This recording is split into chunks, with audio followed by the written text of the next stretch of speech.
You know, every single day we face this quiet little battle, one that happens on our plates but also deep in our minds. It's the battle with our own appetites. And what we're going to explore is how winning this battle isn't just about food at all. It's about learning how to master life itself.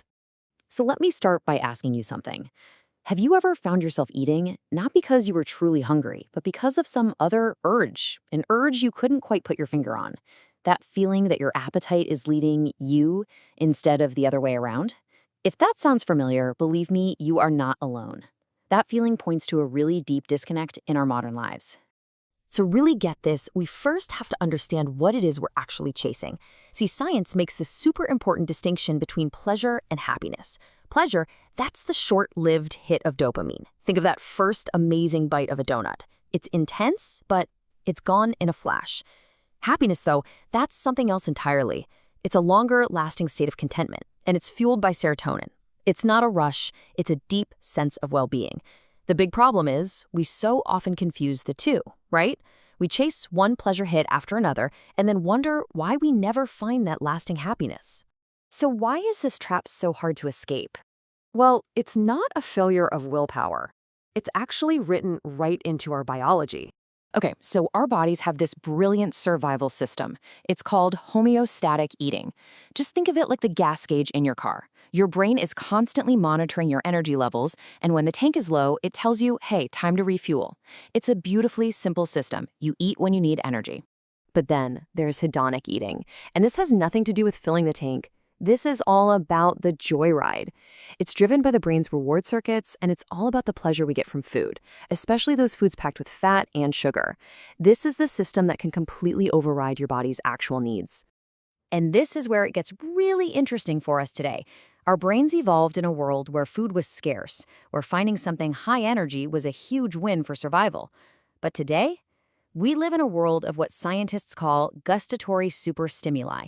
Basically, foods that are perfectly engineered to hijack our reward systems. Our ancient biology just isn't equipped to handle our modern food environment. It's not a fair fight. So if our modern world is basically designed to make us overindulge, where can we possibly find a solution? Well, it turns out this is not a new problem. Ancient wisdom has been wrestling with this for centuries, and it offers us this incredibly powerful metaphor for a completely different way of living. Now, this is a really profound teaching from the Islamic tradition. And, of course, it's not meant to be taken literally. This isn't about anatomy. It's a deep, spiritual diagnosis of our whole relationship with desire. So let's break that down. To eat with one intestine, that means living with a sense of restraint, of contentment, eating to sustain your life, to fuel your purpose. But to eat with 7 intestines, well, that symbolizes a life that's just driven by an insatiable hunger. And not just for food, but for everything. It speaks to greed, to gluttony, and that constant nagging feeling of never having enough. But this ancient wisdom doesn't just give us metaphors. It also gives us a really practical, actionable guideline. It's an incredibly simple rule for moderation. It's not about counting calories, but about being mindfully aware of your body's limits. And the rule is just beautifully simple. It's a rule of thirds. 1/3 for food, 1/3 for drink, and, this is the crucial part, 1/3 left empty. For breath, for life, for ease. It totally reframes eating. It's no longer about filling a void. It's about providing just enough fuel to live well. But you might be wondering, why would anyone choose this path of restraint? The great Islamic scholar Al-Ghazali explored this very question, and he framed hunger not as something to be feared, but as a powerful tool for transforming our inner world. Al-Ghazali taught that this practice brings these amazing benefits. On the inside, it helps purify the heart and sharpen your insight, giving you so much more clarity. It weakens the grip of the ego and its constant demands. And on the outside, it actually builds empathy because it reminds us of those who are poor and hungry.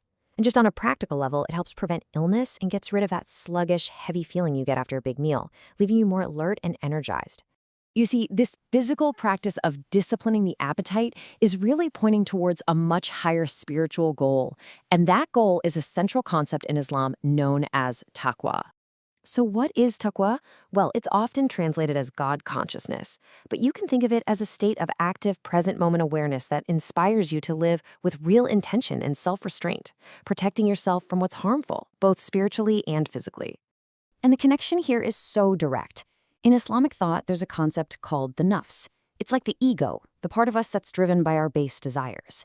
So by consciously choosing to manage your appetite, which is one of the most fundamental of these desires, you actually weaken the ego's control over you. This, in turn, strengthens your soul and helps you move toward that state of taqwa. Okay, so let's bring these two incredible worlds, modern neuroscience and ancient wisdom, together.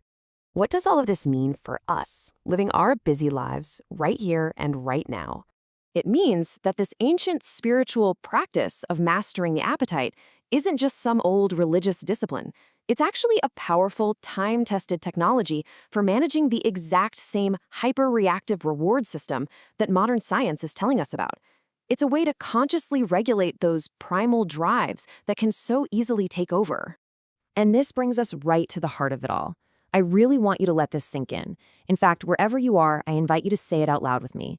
If you can lead your appetite, you can lead your life. This isn't about some restrictive diet or a long list of complicated rules.